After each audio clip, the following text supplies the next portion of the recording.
So the first thing that when we started to design the glass was basically realizing that it's going to be hand or mouth blow uh, glass. So you need to have the heaviness in the glass.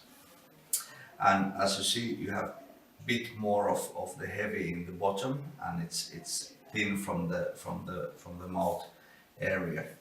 Also, it's very important for me when you're drinking wine to get the feeling of the lips and the glass, that it's thin. It cannot be thick, because if it's thick, it's like a milk glass, and when you're serving wine, you don't want to have milk.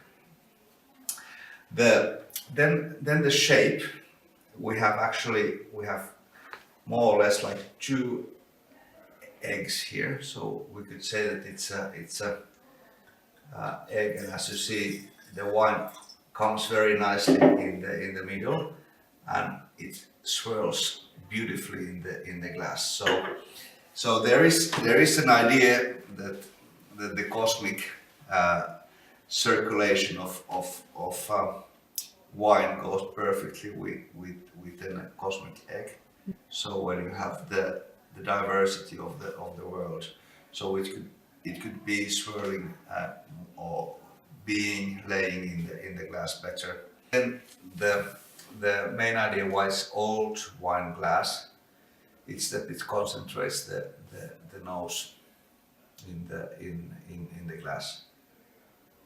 So you really can find the tertiary aromas, of course, the primary aromas of the grape, the secondary from the fermentation and the cellars, and then from the aging, the bottle aging of the wine.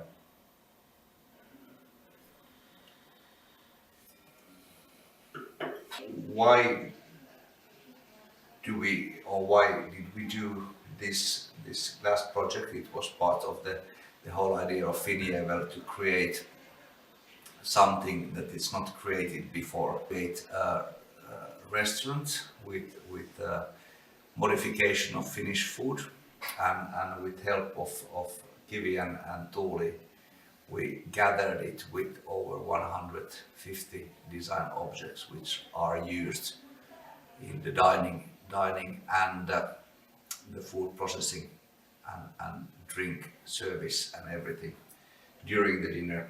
So yes, that was part of the whole project Finievel. These are made very old-fashioned, so they are made in a wooden mold. So it's really something, and you can see the age of the bowl when you see some glasses with the older mold. So you do have the life of the process. There's no not similar glasses. This is quite nice. I like in this glass. I like the mouth opening. It's very good, and I think it's also it's a quite balanced glass. But yes, sometimes we have with shorter leg and more closed here. So yes, as a sommelier, it's probably, since it has a very much of varieties in the production. So you don't have similarity. So you need to find your best glass. But as a consumer, I would say it makes very beautiful table setting, and it makes a difference in the table when you have an object like this to watch it and use it. And the area is very wide. That's probably the professional side of this glass, that you do have a lot of air here. So it has an air. So the air is here in the glass, so you can enjoy the wine. Normally you have the wine glasses which are light, they weigh nothing. This is a heavy glass, you know. It's a really masculine glass, you know. It looks very like elegant and very feminine, but it feels very masculine. So I think it's a probably tribute to Finnish lady, looking very fine but really strong and powerful. It's most important that there's some kind of feelings about it. Even love or hate, it's a strong feeling.